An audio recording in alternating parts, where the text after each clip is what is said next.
அத்தை, இன்னைக்கு ஐயப்பனுக்கு நைட்டு சாப்பாடு என்ன கொடுக்கலான்ட்டு இருக்கீங்க? மாவு முடிஞ்சிச்சுமா. சரி. கோதம்பு மாவில் ஐயப்பனுக்கு முருவானம் தோசை ஊற்ற போகிறேன். சரி. சைட் டிஷ் இதுக்கு என்ன செய்யலான் இருக்கீங்க? இன்னைக்கு சைடிச்சு காரமான மிளகாய் துவையல் போட போகிறோம்.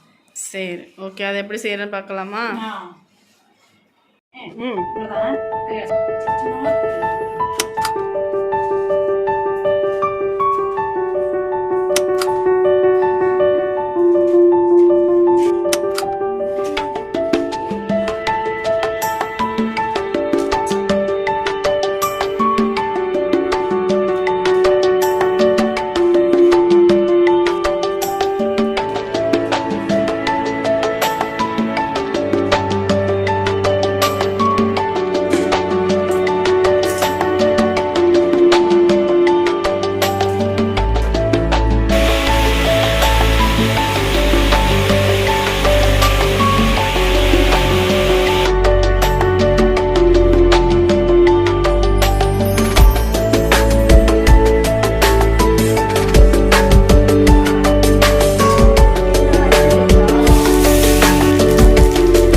கார சட்னி இந்த மாதிரி கோதம்பு தோசைக்கு இந்த சட்னியை வச்சு சாப்பிட்டோம்னா அவ்வளோது ஒரு டேஸ்ட்டாக இருக்கும்.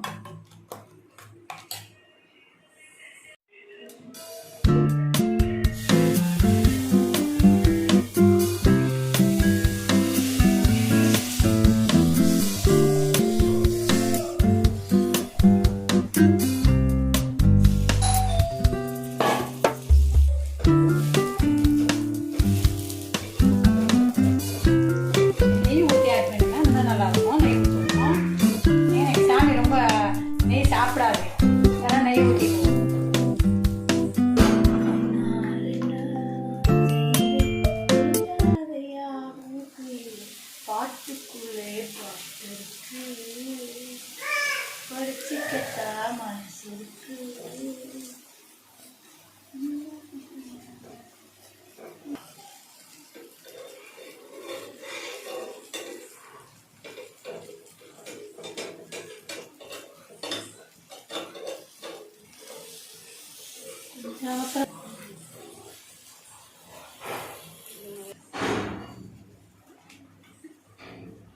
இதில் வச்சு ஐயப்பனுக்கு சாப்பாடு கொடுங்க, நல்லாயிருக்கும். சாமி ஐயப்பா, அந்த சாப்பாடுங்க சாப்பாடு.